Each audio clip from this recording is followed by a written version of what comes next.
Question number 41 जिसमें आपको balance sheet के आइटम्स गिवन है और नीचे लिखा है calculate ratio indicating the long term and short term financial position of the company.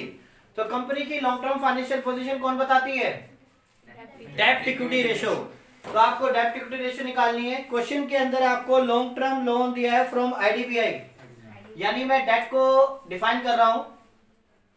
Long term loan from IDBI, मैंने आपको वर्ड लिखवाया था बैंक लोन भी। ये है आपका 30 लाख। तो 30 लाख आप डेट में पुट करेंगे। अब बात करें इक्विटी की, तो इक्विटी में आपको क्या क्या गिवन है क्वेश्चन में?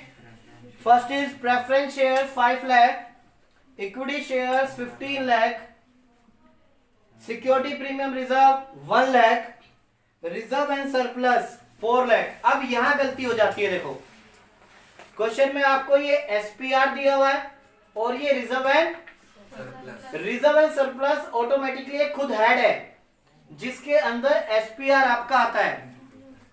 रिजर्व एंड सरप्लस एक हेड होता है बैलेंस शीट में, सब हेड। और सब हेड का जो पार्ट होता है वो है सिक्योरिटी प्रीमियम रिजर्व। तो यहां पे आप इस क्वेश्चन में एसपीआर को इग्नोर करें। Security premium already reserve and surplus के अंदर होगा, राइट? और कोई आइटम नहीं है। ये आपका प्रेफरेंस शेयर्स, ये आपके इक्विटी शेयर्स और आपका ये रिजर्व एंड सरप्लस। तो टोटल आइटम अगर देखें हम तो ये 24 लाख आता है आपका। तो 24 लाख डिवाइड करने पे कितना आएगा 30 लाख को?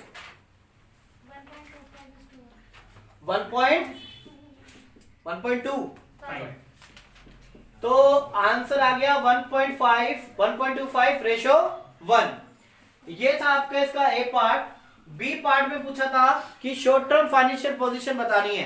तो शॉर्ट टर्म फाइनेंशियल पोजीशन कौन सी रेशियो बताती है? Current ratio. तो करंट रेशियो का फॉर्मूला है आपका करंट असेट्स अपॉन में करंट लायबिलिटी। ये दोनों ही आइटम आपको क्वेश्चन में दिए हुए हैं।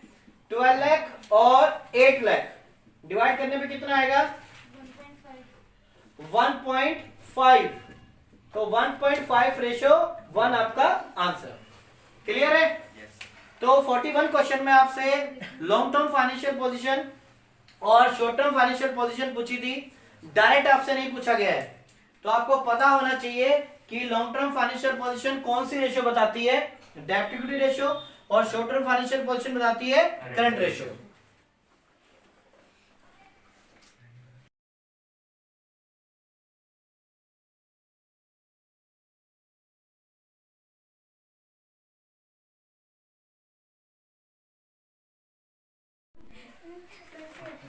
क्वेश्चन नंबर 41 इंपॉर्टेंट है क्वेश्चन, क्योंकि कुछ चीजें आपको डायरेक्टली नहीं दी होती, आपको फाइंड आउट करनी होती है क्वेश्चन में।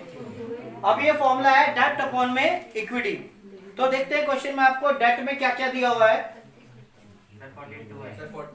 42 क्वेश्चन, सॉरी 42 क्वेश्चन में आपको डेट का आइटम क्या क्या दिया हुआ है? एक तो लॉन्ग टर्म बोरोइंग है 4,20,000। एक आपको गिवन है लॉन्ग टर्म प्रोविजन। तो ये दोनों को ऐड करेंगे तो 5,60,000 आ जाएगा। एक आपको दिया हुआ है long term loan and advance. ध्यान से सुनो, क्वेश्चन में एक वर्ड यूज है long term loan and advance.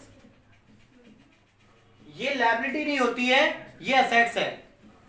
ये आपने लोन दिया है। जब आप किसी को लोन देते हो तो बैलेंस शीट में इस सब हेड के अंदर आप दिखाते हो long term loan and advances. ये असेट्स है, ये हमने लोन दिया हुआ है।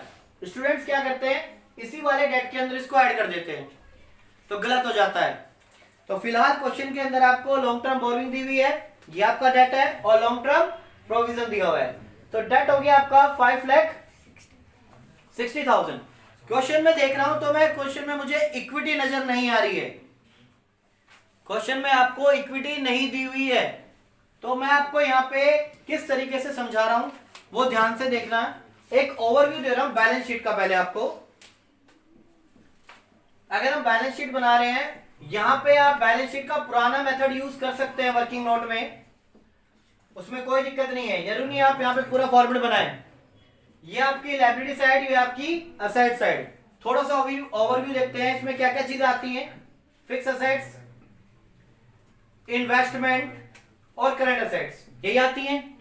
इस साइड देखें तो मोटा मोटा क्या चीज आती है, इक्विटी, नॉन करंट लायबिलिटी और करंट होगी दोनों साइड। अब इस क्वेश्चन में देखते हैं अब क्या आपको गिवन है,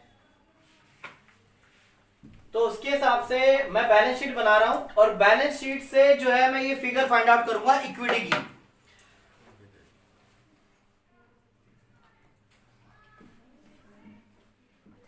तो एज पर बैलेंस शीट हमारे पास क्या क्या कंटेंट है, लायबिलिटी, असेट्स, अमाउंट। तो सबसे पहले आपको गिवन है फिक्स असेट्स, पर ये ग्रॉस है, इसमें से डेप्रिसिएशन क्या होगा, माइनस होगा। 8,40,000 आपकी फिक्स असेट्स है, उसमें डेप्रिसिएशन है 1,40,000, तो ये आपका हो गया 7 लाख। क्लियर। इसके बाद आपको इन्वेस्टमेंट दी है, नॉन करंट इन्वेस्टमेंट, तो इन्वेस्टमेंट असेट्स ही होगी 14,000। Long term loan and advances, जिसके बारे में भी बात कर रहा था मैं, 56,000। इसके बाद करंट असेट्स गिवन है 3,50,000। करंट लायबिलिटी गिवन है 2,80,000। लॉन्ग टर्म प्रोविजन है 1,40,000। लॉन्ग टर्म बोरोइंग है 4,20,000। तो सारे आइटम हमने फिल कर लिए। अब इतना पता है हमें कि जितनी लायबिलिटी होगी या उतनी क्या होती है, असेट्स। तो असेट्स हमारी पूरी है। असेट्स का जरा टोटल देखें क्या है, 420, 11,20,000 असेट साइड का टोटल है। 11,20,000 में से मैं लायबिलिटी साइड अगर माइनस करूं तो यहां पे क्या आएगा, इक्विटी आएगा। बिल्कुल इस फॉर्मेट के ऊपर है, ध्यान से देखो। फिक्स असेट्स ये रही आपकी, इन्वेस्टमेंट ये रही, करंट असेट्स आपकी ये रही, एक एक्स्ट्रा था लॉन्ग टर्म एडवांसेस, सभी का टोटल किया उतनी ही लायबिलिटी। अब इसमें से आप ये माइनस कर दें लायबिलिटी साइड, तो क्या आएगा वैल्यू फिगर, इक्विटी। माइनस करके कितना आ रहा है, कैलकुलेट करते हैं, 6, 7, 840 यानी 2,80,000 बैलेंसिंग फिगर। ये इक्विटी आप यहां पे फिल करेंगे और ये कैंसिल करने के बाद 2:1 आ रही है आपकी रेशियो। तो इस तरह से भी हो सकता है कि आपको फाइंड आउट करना पड़ जाए। अगर मैं यही चीज आपको फॉर्मूले से बताता, थोड़ा सा आपको अटपटा लगता फॉर्मूला, तो ये बैलेंस शीट के थ्रू ज्यादा बेटर समझ आएगा। तो इसलिए मैंने आपको बैलेंस शीट मेथड से भी आपको बता दिया। क्लियर है।